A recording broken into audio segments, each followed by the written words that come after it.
দুপুর বন্ধুরা, চলে এসেছি প্রতিদিনের মতো খাওয়া দাওয়া নিয়ে।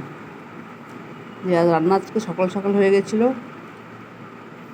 আমি এখন স্নান করে কাজ সেরে আমরা এখন খেতে বসে গেছি মা ছেড়েতে। কী কী রান্না করলাম তোদের সঙ্গে একটু শেয়ার করছি।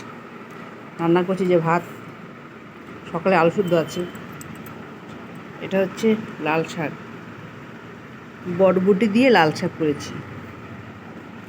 এখানে হচ্ছে মাছের ডিম ভাজা, পেঁয়াজ দিয়ে মাছের ডিমের বড়া করেছি। আর এটা হচ্ছে পটল দিয়ে আর পোস্ত শস্য দিয়ে ভাপা করেছি, নিরামিষ। আচ্ছা, রেসিপিটা একটু অনেক হয়ে গেছে। আর হচ্ছে এখানে ডিম, মাছের ডিমও আছে প্লাস মুরগির ডিমও আছে।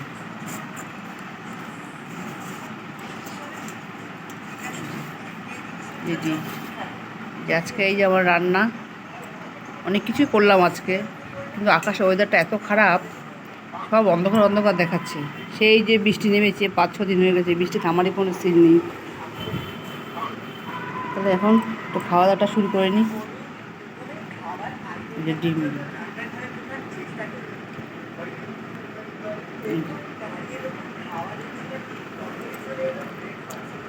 তাহলে খাওয়াটা খেয়ে নিই, রাখছি এখন, দেখার জন্য ভিডিওতে।